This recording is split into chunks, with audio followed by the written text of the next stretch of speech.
Welcome back नाज़रीन। Lahore high court में कल हेयरिंग के दौरान बड़े शॉकिंग रिमार्क्स आए लाहौर हाई कोर्ट के चीफ जस्टिस साहब की जानिब से। उन्होंने कहा जो मिनट्स ऑफ मीटिंग को मंसूब किया जा रहा है वज़ीर आज़म से, ये भी गलत है, चूंकि कैबिनेट के मिनट्स ऑफ मीटिंग होते हैं तो लग ये रहा है कि ये बाद में बनाए गए हैं, तो इस तरह की भी मैनिपुलेशन हो रही है। और फिर पेट्रोलियम मसनूआत की किल्लत के हवाले से ये हेयरिंग थी जिसमें उन्होंने काफ़ी ज़्यादा सवालात भी उठाए। खासतौर पर उन्होंने हुकूमत को अब इंस्ट्रक्ट किया है कि इसके लिए कमीशन बनाया जाए जो प्रोब कर सके कि कीमतें बढ़ने की वजह क्या थी। अटर्नी जनरल ने उनसे टाइम लिया कि हम जो है वो कमीशन बना रहे हैं, हमें इन्वेस्टिगेट करने दें और फिर रिपोर्ट हम सबमिट करेंगे। अपेरेंटली उन्होंने ये भी प्ली ली कि थोड़ा टाइम मिल जाएगा। और दूसरी तरफ जो लाहौर हाईकोर्ट के रिमार्क्स हैं वो सख्त हैं। उन्होंने कहा माफिया ने पैसा बनाया है, गैर मुंतखब लोग हैं वो हुकूमत चला रहे हैं, वही जिम्मेदार हैं तमाम तर बहरानों के मसाइल के, और लग ये रहा है कि वही सारे शॉट्स जो हैं वो खेल रहे हैं। हमारे साथ सुहेल वजाहत सिद्दीकी साहब हैं, साबिक वफाकी वजीर हैं petroleum and natural resources. Suhail साहब, मुझे ये फरमाइएगा, आप अदालत के इन रिमार्क्स से इत्तेफाक करते हैं कि पैसा माफियाज ने बनाया है? देखिए, ये तो एक जनरल स्टेटमेंट है अदालत का, ऑनरेबल अदालत का। माफिया ने बनाया, हमेशा पैसा जाहिर है कोई माफिया ही बनाती है, या बिजनेस। अगर आप नॉर्मल पैसा बनाए तो बिजनेस बनाता है, और जब आप एक्स्ट्रा ऑर्डिनरी प्रॉफिटेटिंग करें तो वो माफिया बनाती है। अब इसकी वजूहात एक्चुअली बड़ी सिंपल हैं। 4 आदमी इसके जिम्मेदार हैं। एक तो मिनिस्टर होता है, दूसरा सेक्रेटरी होता है, डीजी ऑयल होता है, और एक होता है ओगरा। इन 4 आदमियों का जब तक आपस में कोऑर्डिनेशन नहीं होगा तो ये चीजें चलती रहती। क्योंकि ऑयल की कीमत जिस वक्त कम हुई उस वक्त हमने बजाय फायदा उठाने के बैन लगा दिया। इस वक्त ऑयल की कीमत क्यों? इसलिए ये बहाना करके कि इन्वेंट्री नहीं है, इन्वेंट्री की जगह नहीं है, वो स्टोरेज की जगह नहीं है। हालांकि ऐसा नहीं था, क्योंकि वो इन्वेंट्री महंगी थी तो वो सस्ता बेचना नहीं चाहते थे, और साथ ही पेट्रोल की कीमत गिरा दी, तो लोगों ने होल्ड कर लिया कि यार अब जब बढ़ेगी तब देख। फिर बीच में 8 जहाज आए, इसी बैन के बीच में 7-8 जहाज आए भी, तो वो सस्ते आए। अब वो जब आए उसके बाद एकदम 25 रुपए कीमत बढ़ी तो एकदम मार्केट फ्लड कर दिया, जिसकी वजह से बेतहाशा लोगों को प्रॉफिट हुआ। यानी समझ लिए करोड़ों लीटर्स पे 25 रुपए फी लीटर का मेरा रफ अंदाजा है जो एक्स्ट्रा प्रॉफिट हुआ, यानी नॉर्मल प्रॉफिट से extra profit. You can imagine how many billions of rupees our poor people have to paid. आपकी इसके एस्टिमेशन क्या है, कितने बिलियन ऑफ रुपीज जो है मिंट हुए हैं सारे सिनेरियो में? मेरे ख्याल में $500 बिलियन तो आराम से निकल गया ऊपर, इट्स वेरी यानी हेफ्टी प्रॉफिट अमाउंट। से ऊपर। हाँ, नहीं देखिए, सर्कुलर डेट ही आपका 2.4 ट्रिलियन हो गया है, तो ये तो कोई एनर्जी में बिलियंस और ट्रिलियंस कोई वैल्यू नहीं रखते। एनर्जी आपकी 64% ऑफ इकोनॉमी इज एनर्जी। आप ये सोच लें कि आप 2.4 trillion which means 18-19 billion dollar आपके इसमें लोग खा चुके हैं। बिल्कुल सही है। तो आप ये सोचिए कि आप 6 बिलियन लेने जा रहे हैं आईएमएफ से इन 3 ईयर। कितनी मेहनत करनी पड़ रही है आपको? जबकि अगर आप ये हर साल 6 बिलियन यहां से बचा लें, या 10 बिलियन, मेरा एस्टिमेट है 10 बिलियन बचने का, अगर आप सप्लाई चेन को सही तरीके से चलाएं। देखिए, ये सारा खेल होता है सप्लाई चेन का। जिस दिन कीमत गिरती है उस दिन पेट्रोल नहीं आ जाता। इंटरनेशनल मार्केट में गिरती है, आप स्पॉट बाइंग करते हैं, आपके पास बात पहुंचती है। जब आपका जहाज आता है वो 3 से 6 हफ्ते जहाज भी खाली नहीं खड़े होते, उनका लेकन होता है, वो लेकन लेकर। ऐसे चाइना ने इसी चीज की वजह से इतना प्रॉफिट कमाया कि आप सोच नहीं सकते। उनकी गवर्नमेंट ने, तो उन्होंने अपने कोविड का सारा खर्चा ऑयल की सस्ते पने से निकाल लिया। उसकी वजह क्या है कि उन्होंने सही वक्त पे बाइंग की, सही। अब इसमें गैस भी शामिल होती है। देखिए, energy is not a white oil, black oil, furnace oil, ये बिल्कुल सब सही बड़ी है। चीजें होती अच्छा, हैं। मुझे ये जो व्हाइट बताइएगा कि ऑयल होता है लाहौर ये हाई कैश कोर्ट होता में है। जो रिपोर्ट या जो मिनट्स ऑफ मीटिंग पेश किए गए उसमें तो उन्होंने ये भी कहा है हुकूमत ने कि चूंकि पेट्रोल ज्यादा खरीदा गया, पैनिक बाइंग हुई है, इस वजह से पेट्रोल की किल्लत हुई, इस वजह से आप कीमतें। मुझे बताएं कि पैनिक बाइंग करके लोग कहाँ रखेंगे? गाड़ी की डिग्गी भरा, वो पेट्रोल की टंकी भरा सकते हैं ना। और नॉर्मली सब लोग गाड़ी की टंकी भराते हैं हर रोज जब वो इस्तेमाल करते हैं। पैनिक बाइंग कैसे होगी? मेरे पास कोई वो थोड़ी है ड्रम या स्टोरेज के मैं वहां जाके जमा कर लूंगा। बिल्कुल सही है। देखिए, आपके पास तो स्टोरेज का बाकायदा निजाम है जिसमें एक्सप्लोसिव इंस्पेक्टर जाके पहले टेस्ट करता है कि इस टैंक में पेट्रोल रखा जा सकता है या नहीं रखा जा सकता। तो ऐसा थोड़ी है कि पैनिक बाइंग कैसे होगी, मुझे बताएं, रिक्शा वाला पैनिक बाइंग कर लेगा, जितनी उसकी टंकी है उतना ही भरेगा ना।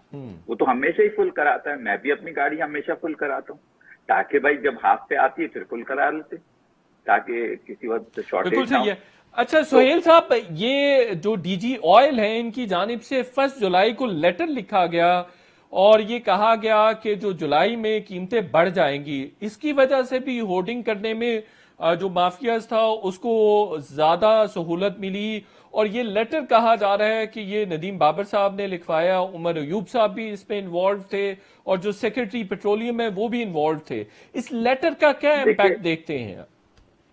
इसी लेटर के तो इम्पैक्ट है सारा। अच्छा। देखिए वो जो है ना, इस वक्त जब एडवाइजर होता है तो मिनिस्टर उमर अयूब है, ठीक है ना। तो नदीम बाबर एडवाइजर है, उमर अयूब मिनिस्टर हैं। जाहिर साइन उन्होंने किया होगा, सेक्रेटरी ने समरी बनाई होगी, डीजी ऑयल ने रिकमेंड किया होगा, ओगरा ने उसे सेकंड किया होगा, चेक जरूर कराया होगा इन्होंने ओगरा से। ऐसा हो नहीं सकता, ओगरा अपनी जिम्मेदारी मान नहीं रही है, लेकिन ये हो नहीं सकता कि बगैर ओगरा के पूछे। और फिर 4 दिन पहले आपने बढ़ा दी कीमत, जी। जो कि कभी हिस्ट्री में नहीं हुआ ना। एक तारीख होती है जिस दिन आपकी प्राइस फिक्स होती, जैसे आपका वो आता है मॉनेटरी पॉलिसी आती है, फला तारीख को आएगी, स्टेट बैंक बताता है कि आपका क्या होगा। इसी तरह ऑयल की प्राइस आती है। और ये हमारे यहाँ वैसे भी गलत है कि हर महीने हम बढ़ाते हैं या कम, क्योंकि महीने में इफेक्ट आता नहीं ऑयल के बढ़ने का और कम होने का, इसे कम से कम 6 हफ्ते तो होना चाहिए। बिल्कुल सही है।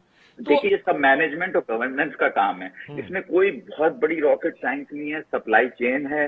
देखिए एक दो चीजें होती हैं आपकी, एक क्रूड ऑयल आपके पाकिस्तान में निकलता है जो आप सिर्फ अटक और नेशनल रिफाइनरी में रिफाइन कर सकते हैं, एक क्रूड ऑयल आप इंपोर्ट करते हैं, और बाकी सब आप व्हाइट फिनिश गुड इंपोर्ट करते हैं। आपकी रिफाइनरीज क्योंकि स्किमिंग की हैं और उसमें वो नहीं है डीप कन्वर्जन, तो वो सिर्फ काला तेल ज्यादा बनाती है, सफेद तेल कम बनाती है, जो कि महंगा प्रोडक्ट है, तो इसलिए आपको वो नुकसानदेह होता है। बाहर से जब कीमत गिर गई सफेद ऑयल की, तो आपको फौरन सबसे ज्यादा इंपोर्ट कर लेना चाहिए था और अपनी रिफाइनरीज को थोड़ी देर के लिए बंद कर देना चाहिए था। और उसके ये डीजी ऑयल का काम है, डीजी ऑयल के पास डेली का डाटा होता है, स्ट्रेटेजिक रिजर्व के अलावा डेली डाटा डीजी, मैं तो खुद डीजी मिनिस्टर रहा हूं, मैं रोज ऑयल ही शाम को देखता था। रिस्पॉन्सिबल थे इस तमाम स्कैसिटी नहीं के, नहीं और नहीं, उन्हीं नहीं को देखिए प्रोब डीजी करने के ऑयल, लिए कमेटी में भी नहीं शामिल कर डीजी लिया गया। ऑयल, सर डीजी ऑयल तो एक ब्यूरोक्रेट है, वो जो उसे डाटा मिलता है वो आगे दिखा देता है सेक्रेटरी साहब को, सेक्रेटरी साहब उसको एनालाइज करके मिनिस्टर साहब से इंस्ट्रक्शन लेते हैं, एडवाइजर से क्या करना है। अब जी। जो इंस्ट्रक्शन देता है तो उसकी समरी तैयार हो जाती है, मिनिस्टर पे जाती है, फिर कैबिनेट में जाती है। ये कैबिनेट में गई नहीं, मैंने सुना है, मुझे तो नहीं पता, मैं अंदर नहीं बैठा, लेकिन मैंने सुना है ये कैबिनेट में गई नहीं, बाला ही बाला हो गई। अच्छा, वो और सबरी जब कैबिनेट में नहीं गई इंस्ट्रक्शन है? गई नहीं ना, ईसीसी में गई, बगैर ईसीसी के कैसे हो गया मुझे बताइए। ईसीसी में तो हफीज शेख साहब वो करते हैं इसको हेड, तो ईसीसी में भी नहीं गई, तो ईसीसी के मिनट्स मंगाए ना, कहाँ है। बिल्कुल सही। और ये जो कह और रहे फिर थे कि 31 रुपए हमें कीमत बढ़ानी पड़नी थी अगर 1 जुलाई को बढ़ाते, और अब बढ़ानी पड़ी है 26 जून को, तो 25 रुपए ही बढ़ा रहे हैं, ये तो अवाम का फायदा किया गया है। कभी आपको पता है कि कभी आपने महबूब क्लॉथ मार्केट में औरतों को शॉपिंग करते हुए देखा कि साड़ी जो है ना वो 100 रुपए की है तो उसने 1000 की बताई, फिर कहने लगा आप 100 में ले जाइए। हम्म। ये 31 रुपए और 25 रुपए की ये कहानी है। अच्छा। मतलब आप बता दें भाई, 31 रुपए की लॉजिक बताएं और फिर 25 रुपए की लॉजिक बताएं। अगर 31 रुपए बढ़ानी थी तो फिर 31 का लॉस कहाँ गया? उन्होंने कहा 31 से कि 25 4 दिन का मार्जिन दिया गया ओएमसीज को, इंटरनेशनल मार्केट में कीमतें बढ़ गई थी तो इसलिए हमने जरा उनको थोड़ी स्पेस दे दी है मुझे वो। एक बात बता दें सर, किसी कीमत को बढ़ाने का कोई लॉजिक होता है, किसी कीमत को कम करने का कोई फार्मूला होता है?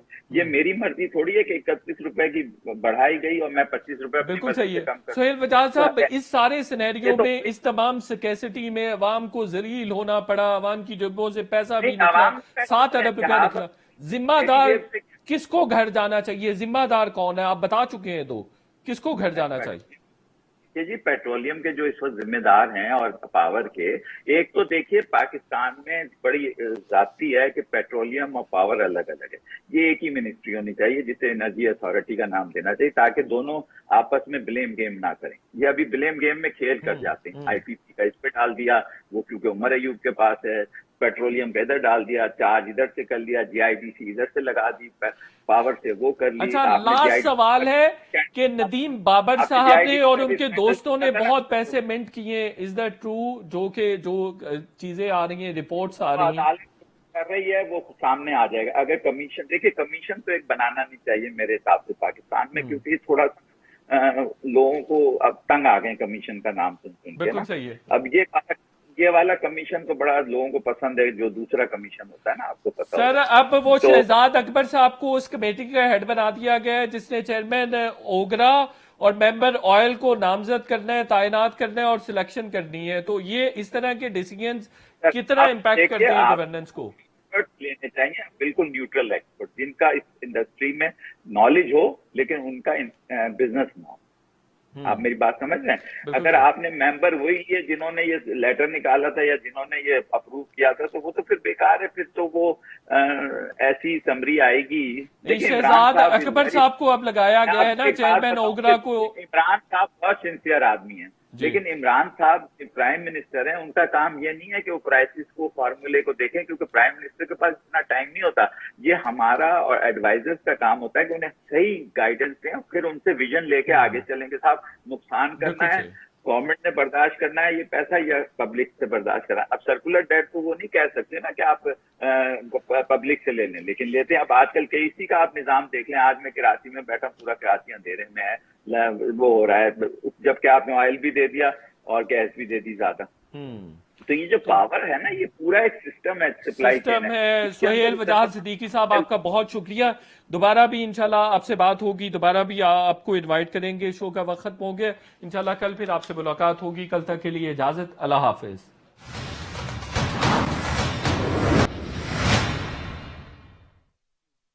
वेलकम बैक नाज़रीन। पंजाब में मुस्लिम लीग नून के फॉरवर्ड ब्लॉक की जो खबरें हैं वो काफी अरसे से गर्दिश कर रही थी, और अभी हमने देखा है कि पिछले 3-4 महीनों में इसमें काफी शिद्दत आई है। कल रात भी निशात डाहा साहब, जो नाराज मेंबर सूबाई असम्बली हैं, उनकी जानिब से एक फार्म हाउस पर इशाइया भी दिया गया और वहां पर उन्होंने कोई 30 के करीब लोग इनवाइट किए थे, लेकिन बताया जा रहा है कि 10 के करीब अरकान सूबाई असम्बली में ने शिरकत की है। दूसरी तरफ फयाजुल हसन चौहान साहब ये दावा करते नजर आते हैं कि मुस्लिम लीग नून के 50 के करीब एमपीएज उनके साथ कांटेक्ट में हैं और वो चाहते हैं कि वो पीटीआई को सपोर्ट करें और वो फॉरवर्ड ब्लॉक में शामिल हो सकते हैं। दूसरी तरफ यूनुस अंसारी साहब, उन्होंने भी पीएमएलएन के वो एमपीए हैं, उन्होंने भी ये दावा किया कि 40 के करीब हैं एमपीएज ऐसे जो फॉरवर्ड ब्लॉक का हिस्सा बन सकते हैं। इस वक्त यूनुस अंसारी साहब हमारे साथ है। यूनुस अंसारी साहब, अस्सलाम वालेकुम सर।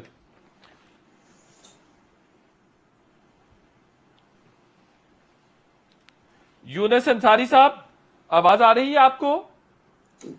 जी जी आ रही है, जी आ रही है। अंसारी साहब, मुझे ये फरमाइएगा, कल रात जो इशाइया हुआ है उसमें कितने नाराज अरकान सूबाई असम्बली शामिल हुए हैं? औज़ुबिल्लाहिमिनश्शैतानिर्रजीम, बिस्मिल्लाहिर्रहमानिर्रहीम। सबसे पहले तो मैं ये क्लियरेंस कर दूं कि मैं एमपीए नहीं, मेरा छोटा भाई अशरफ अंसारी एमपीए नून लीग के टिकट पे ऊपर वो मुंतखब हुआ था। ठीक है जी। और मैंने जो है ना पीटीआई के अंदर शमूलियत कर ली, और ये चौहान साहब जो कह रहे हैं, जो वो फिगर बिल्कुल दुरुस्त है। ठीक है जी। वो 50 के ऊपर हमारी फिगर है। जो दोस्त हमारे हमारे साथ, हमारी आवाज़ के ऊपर, हमारे विजन के ऊपर हमारे साथ खड़े हैं, और मुल्क को और कौम को जब भी ज़रूरत होगी, ये उसको फॉरवर्ड ब्लॉक का नाम दे दें आप, या कोई और नाम दे दें, ये इंशाल्लाह ताला पाकिस्तान के लिए काम करेंगे।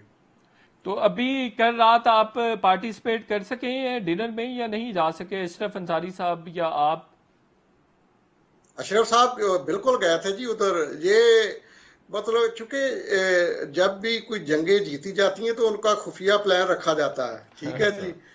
तो एक दावत में मेरे भाई थे, दूसरी थे में मैं था, और ठीक है जी। और मैं तो इमरान खान के विजन के साथ हूँ, और वजीर आला पंजाब उस्मान बुज़दार साहब जो हैं वो अच्छे आदमी हैं, काम कर रहे हैं। उनकी उनकी क़यादत में हम पंजाब को इंशाल्लाह ताला बेहतरीन सूबा बनाने जा रहे हैं। हम्म। और जब जरूरत पड़ी तो ये लोग जो नून लीग के एक ग्रुप की शक्ल इख्तियार कर गए हैं ना, ये फितरी बात है। जब इन्होंने शांगा मांगा किया नून लीग वालों ने, ये रवायत इन्हीं लोगों ने डाली हुई है ना जी। जी जी जी। तो ये लोग वो हैं जो मुल्क और कौम के लिए काम करना चाहते हैं। ये 50 लोग वो हैं, ठीक है जी। तो और इंशाअल्लाह बुनियादी ताला तौर जब पर भी आपकी वजह क्या हुई कि आपने मुस्लिम लीग को खैराबाद कह दिया? क्यों क्यों आपने छोड़ा है? छोड़ा छोड़ा इसलिए है कि इनके साथ हम पहले निचली सतह पे काम करते रहे। जैसे जैसे हम ऊपर गए, 1900 जो 87 का जो बल्दियाती इलेक्शन था, उस वक्त मेरे भाई चेयरमैन बल्दिया कामों की थे, ठीक है जी। अशरफ साहब फिर नाज़िम रहे, फिर एमपीए बने माशाल्लाह 3 दफा, ठीक है जी। और मतलब इनके मतलब जब मैं क्यादत के पास ऊपर पहुंचा तो उधर तो टिकटों का जो सिस्टम था, टिकट की वैल्यू थी, इंसान की वैल्यू नहीं थी, ठीक है जी। असल तो वैल्यू इंसान की होनी चाहिए, इंसानियत की कदर होनी चाहिए, ठीक है जी। अच्छा, ये बताइए कि कितनी दफा वज़ीर आला पंजाब और वज़ीर आज़म इमरान खान साहब से मुलाकात हुई है? मेरी तो बहुत दफा हो गई है जी, ठीक है जी। तो इन बंदों को मेरे साथी जो हैं ये बड़ी दफा मिल चुके हैं, वजीर आला पंजाब से भी मिल चुके हैं। और वजीर आला पंजाब जो वो एक सूबे के मखसूस पीटीआई के वजीर आला नहीं, वो पूरे सूबे के वजीर आला है, ठीक है जी। तो बाकी इंशाल्लाह ताला ये रवायत इन्हीं लोगों ने डाली हुई है जो मुस्लिम लीग को कैप्चर किया हुआ था। जिन लोगों ने ये फॉरवर्ड ब्लॉक का नाम भी यही देते थे, और फॉरवर्ड ब्लॉक की मतलब जब काफ लीग के अंदर इन्होंने फॉरवर्ड ब्लॉक बनाया था उस वक्त जायज था। तो अब ये लोग जितने भी हैं उन लोगों को तो इन्होंने पैसे दे के, और मैं हलफन कहता हूं कि जितने दोस्त मेरे साथ हैं, ठीक है, जितने दोस्तों का ये ग्रुप बना है, ये सब दोस्त मुल्क और कौम की खिदमत करने वाले, अपने पल्ले से लगाने वाले हैं। ये तो इनको भी लेकिन पालने वाले इनका वो लोग हैं। नंबर बहुत छोटा है। मुस्लिम लीग नून तो ये कह रही है आप सिर्फ 5-6 लोग हैं। नहीं, मुस्लिम लीग नून की तो हम बात नहीं ना, तो हमारा उनसे के साथ कोई, मेरा तो कोई मामला नहीं है, ठीक है जी। उनके नंबर नहीं, जब जरूरत पड़ेगी, जब जरूरत पड़ेगी इंशाअल्लाह ताला ये नंबर हम आपको शो भी कर देंगे। मेरे मुल्क और कौम को जब जरूरत नहीं, पड़ेगी तो ये थोड़ा सा नंबर बिल्कुल हम शो नंबर करेंगे। हमें बता देना कि कितने लोग हैं। 5-6 हैं, 10 हैं, 25 हैं, 23 हैं? कहा जा रहा है कि 23 जब तक मेंबर्स नहीं हो जाते तब तक फॉरवर्ड ब्लॉक का ऐलान नहीं किया जाएगा। नंबर कोई 23 नहीं सर, 46 नंबर चाहिए हमें फॉरवर्ड ब्लॉक के लिए, ठीक है जी। अच्छा तो हमारे पास नंबर इससे ऊपर है अच्छा, 46 से भी ऊपर है? जी, बिल्कुल ऊपर है। अंसारी साहब, मुझे ये बहुत ज्यादा मुबालगा आराई नजर आ रही है। हुकूमत की हालत तो ठीक नहीं है, और वहां पंजाब में तो काफी ज्यादा मुस्लिम लीग नून मजबूत है, उसके बावजूद आपने 46 लोग इकट्ठे कर लिए हैं। ये देखे ना जी, मैं अपने घर की बात बता रहा हूँ कि मेरे भाई भी मुस्लिम लीग नून में ही है, ठीक है जी। तो वो भी मतलब इसी ग्रुप में है, ठीक है जी। जो फॉरवर्ड ब्लॉक वाला ग्रुप है उसी मतलब जिधर की आप बात कर रहे हैं कि 11-12 बंदे थे, उधर अशरफ अंसारी शामिल था। बिल्कुल उस सही, दिन 2 डिनर हुए हैं, ठीक है बिल्कुल जी। सही है, एक डिनर में मैं था, दूसरे में मेरे भाई थे, बिल्कुल ठीक सही है है। जी। सही है। तो आप तो जिस दूसरे दूसरे डिनर में थे उसमें कितने एमपीएस थे? उसमें अलहमदुलिल्लाह 30 से ऊपर थे। और वो डिनर मुस्लिम लीग ही ने किसी ने किया था, या वो भी किसी नाराज रुकने सूबाई असम्बली ने नहीं, किया हुआ था? ये दावतें जो है ना जी, जैसे आप एंकर हजरात इकट्ठे होके गपशप लगाते हैं, हम भी मतलब इसी दुनिया में वो इकट्ठे होके एक बहाना होता है, डिनर का तो एक बहाना होता है, कोई ना कोई दोस्त इसको कर देता है तो वो सारे मामला ठीक बहुत हो जाती शुक्रिया है। अंसारी साहब। अगले सेगमेंट में हम बात करेंगे कि पेट्रोलियम मसनूआत की कीमतें जो बढ़ी हैं, माफिया ने उसमें 7 अरब रुपए कमाए हैं, ये कहना है लाहौर हाई कोर्ट के चीफ जस्टिस का। उन्होंने ये भी कहा कि जो हुकूमत है उसको गैर मुंतखब अरकान चला रहे हैं, गैर मुंतखब लोग चला रहे हैं, और तमाम तरह बहरानों की, तमाम तरह मिसाइल की जिम्मेदारी भी उन्हीं पर आयद होती है। एक छोटे से ब्रेक लेंगे।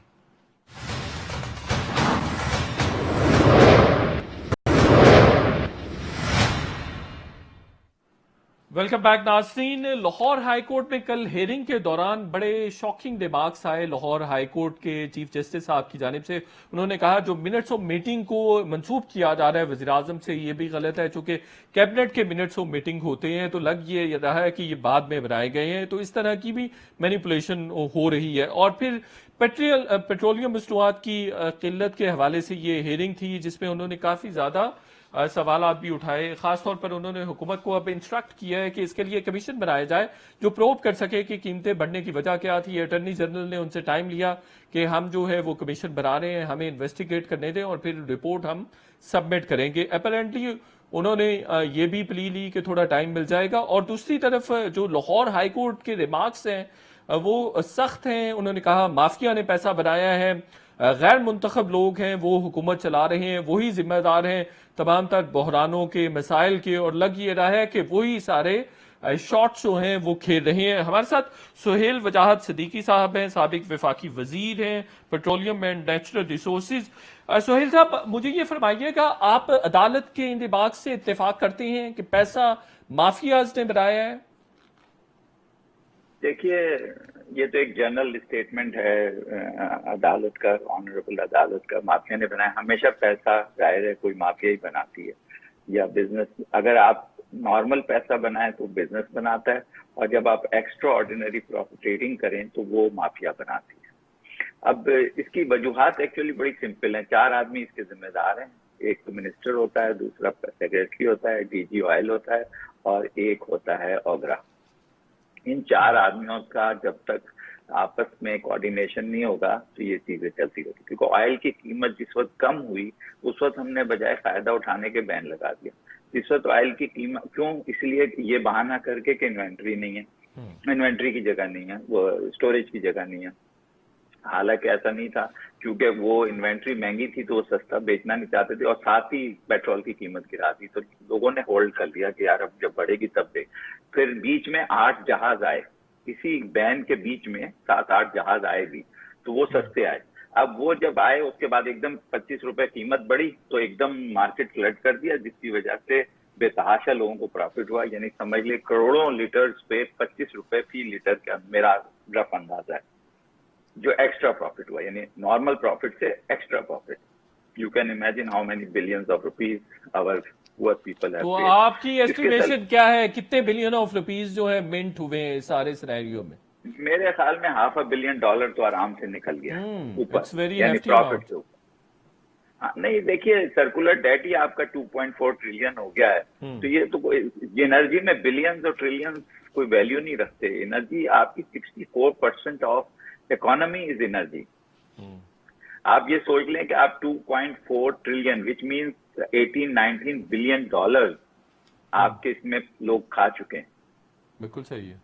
तो आप ये सोचिए कि आप 6 बिलियन लेने जा रहे हैं IMF से इन 3 ईयर। कितनी मेहनत करनी पड़ रही है आपको? जबकि अगर आप ये हर साल 6 बिलियन यहां से बचा लें, या 10 बिलियन, मेरा एस्टिमेट है 10 बिलियन बचने, अगर आप सप्लाई चेन को सही तरीके से चलाएं। देखिए, ये सारा खेल होता है सप्लाई चेन का। जिस दिन कीमत गिरती है उस दिन पेट्रोल नहीं आ जाता। इंटरनेशनल मार्केट में गिरती है, आप स्पॉट बाइंग करते हैं, आपके पास बात पहुंचती है। जब आपका जहाज आता है वो 3 से 4-6 हफ्ते जहाज भी खाली नहीं खड़े होते, उनका लेकन होता है, वो लेकन लेकर। ऐसे चाइना ने इसी चीज की वजह से इतना प्रॉफिट कमाया कि आप सोच नहीं सकते। उनकी गवर्नमेंट ने, तो उन्होंने अपने कोविड का सारा खर्चा ऑयल की सस्ते पने से निकाल लिया।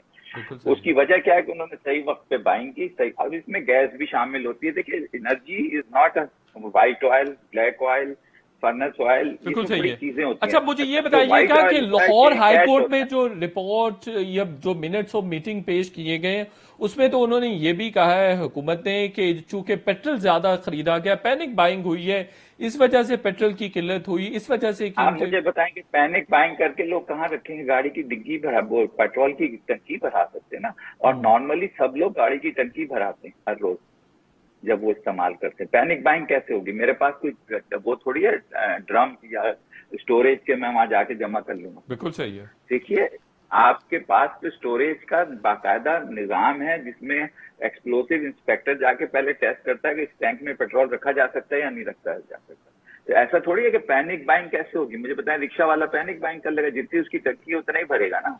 वो तो हमेशा ही फुल कराता है। मैं भी अपनी गाड़ी हमेशा फुल कराता हूँ, ताकि भाई जब हाफ पे आती है फिर फुल करा लेते, ताकि किसी वक्त शॉर्टेज ना हो।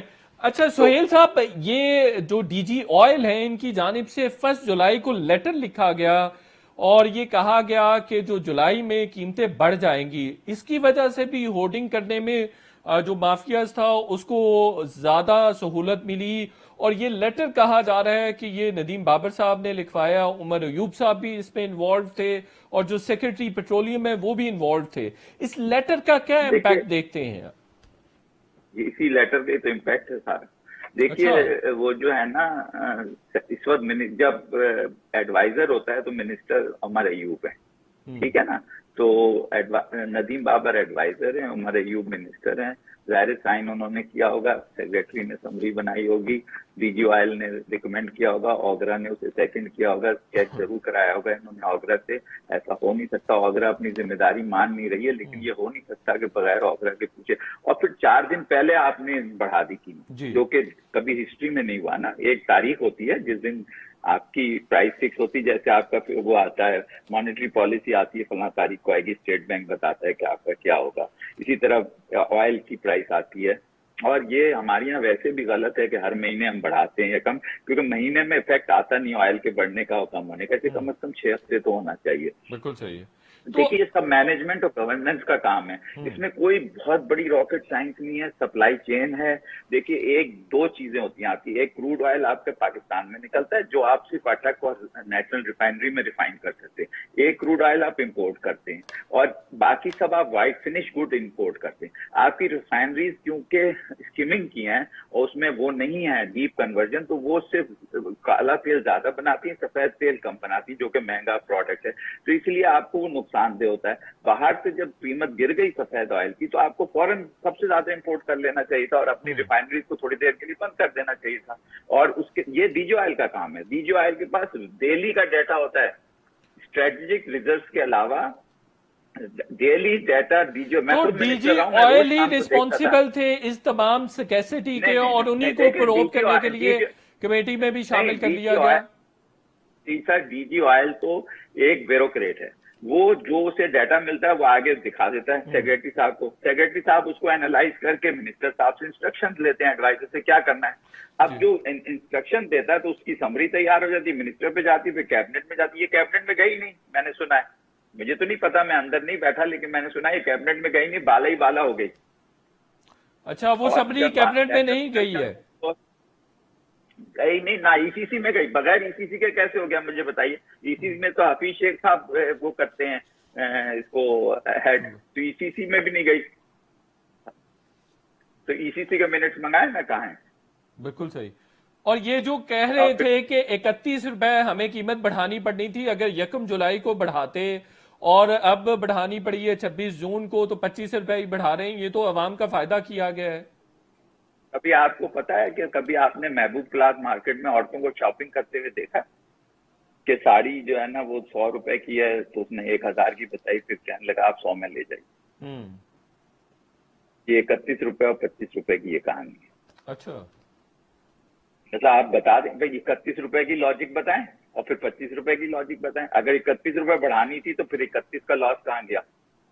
उन्होंने कहा कि 4 दिन का मार्जिन दिया गया ओएमसीज को, इंटरनेशनल मार्केट में कीमतें बढ़ गई थी, तो इसलिए हमने जरा उनको थोड़ी स्पेस दे दी है। मुझे एक बात बता दें सर, किसी कीमत को बढ़ाने का कोई लॉजिक होता है, किसी कीमत को कम करने का कोई फार्मूला होता है?